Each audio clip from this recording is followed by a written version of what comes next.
Assalamualaikum warahmatullahi wabarakatuh. Kami dari kelompok 3 mata kuliah HAM dan Gender akan mempresentasikan hasil diskusi kami mengenai Undang-Undang Nomor 7 Tahun 1984. Berikut ini adalah nama anggota kelompok kami. Yang pertama, Sintifani Hayati. Yang kedua, saya sendiri Ahmad Syahdan Antoni. Yang ketiga, Muhammad Habib Nasrullah. Yang keempat, Risma Nur Eka Rahmawati. Dan yang kelima, Elok Faikotul Himah. Langsung saja masuk ke pembahasan. Pasal-pasal di antara Undang-Undang Nomor 7 Tahun 1984 dengan Undang-Undang 1945 adalah sebagai berikut. Undang-Undang Nomor 7 Tahun 1984 Pasal 1 mengesahkan konvensi mengenai penghapusan segala bentuk diskriminasi terhadap wanita, Convention on the Elimination of All Forms of Discrimination Against Women, yang telah disetujui oleh Majelis Umum Perserikatan Bangsa-Bangsa pada tanggal 18 Desember 1979 dengan persyaratan reservation terhadap pasal 29 ayat 1 tentang penyelesaian perselisihan mengenai penafsiran atau penerapan konvensi ini yang salinannya dilampirkan pada undang-undang ini. Undang-Undang 1945 pasal 28B, setiap anak berhak atas kelangsungan hidup, tumbuh, dan berkembang, serta berhak atas perlindungan dari kekerasan dan diskriminasi. Ya, di sini saya ingin menjelaskan dan memberikan contoh lain antara lain dari Undang-Undang Republik Indonesia Nomor 7 tahun 1984 tentang pengesahan konvensi mengenai penghapusan segala bentuk diskriminasi terhadap wanita. Nah, di sini contoh lain yaitu pada pasal Undang-Undang pasal Nomor 11 tahun 1985 tentang pengesahan konvensi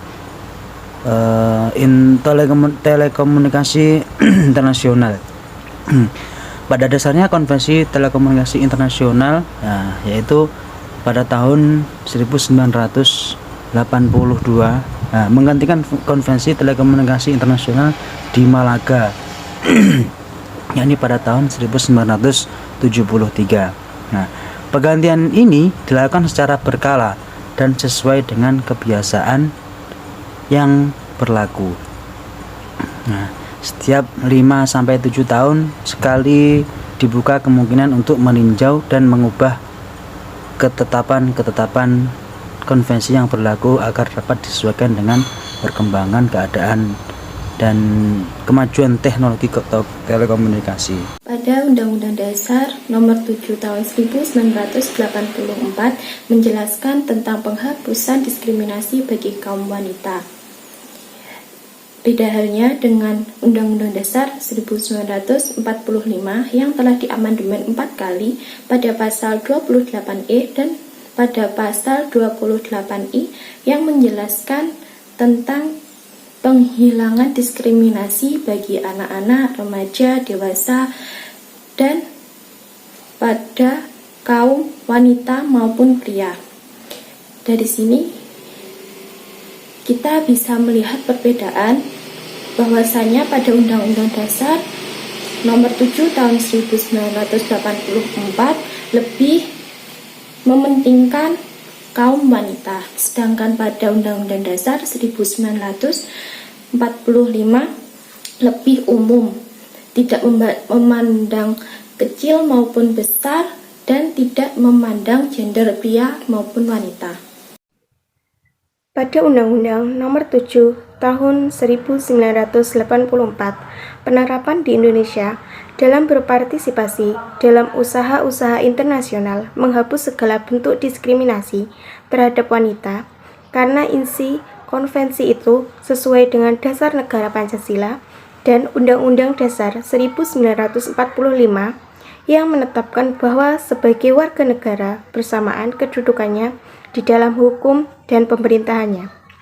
Ketentuan dalam konvensi ini tidak akan mempengaruhi asas dan ketentuan dalam peraturan perundang-undangan nasional yang mengandung asas persamaan hak antara pria dan wanita. Sebagai perwujudan tata hukum Indonesia yang sudah kita anggap baik atau lebih baik bagi dan sesuai, serasi serta selaras dengan aspirasi bangsa Indonesia.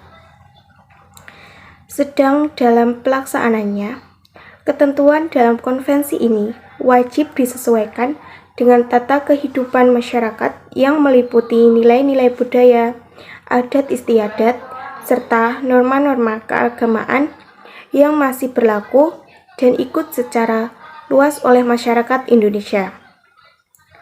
Pancasila sebagai pandangan hidup bangsa dan Undang-Undang Dasar 1945 sebagai sumber hukum nasional memberikan keyakinan dan jaminan bahwa pelaksanaan ketentuan konvensi ini sejalan dengan tata kehidupan yang dikehendaki bangsa Indonesia.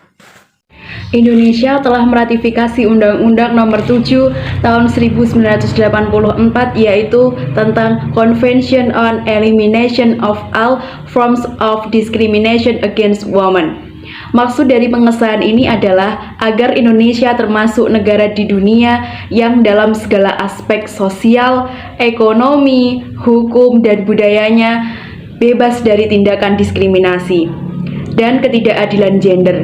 Namun, sejak adanya undang-undang ini, di dalam penerapannya, peraturan perundang-undangan yang ada di Indonesia masih banyak yang harus ditinjau kembali guna memenuhi prinsip-prinsip yang terkandung di dalam undang-undang tersebut.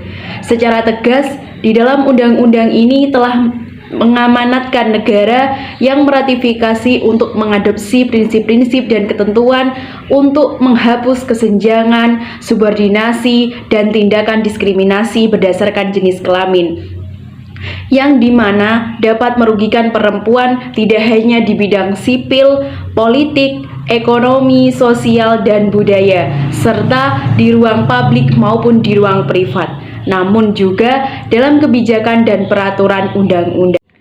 Ada beberapa peraturan perundang-undangan di Indonesia yang harus ditinjau kembali, di mana di dalamnya masih ada yang berkaitan dengan bias gender, netral gender, bahkan belum mengakomodir kepentingan perempuan. Ada salah satu contoh lagi pada kasus pemilu di Indonesia pada tahun 2009 dan 2014, di mana partisipasi politik perempuan di Indonesia belum mendekati 30% sesuai dengan affirmative action yang berlaku di Indonesia. Hal ini membuktikan implementasi Undang-Undang Nomor 7 Tahun 1984 di bidang partisipasi politik belum efektif, karena jumlah perempuan di parlemen belum sebanding dengan jumlah penduduk perempuan di Indonesia. Sekian presentasi dari kelompok kami, ada kurang lebihnya mohon maaf. Wassalamualaikum warahmatullahi wabarakatuh.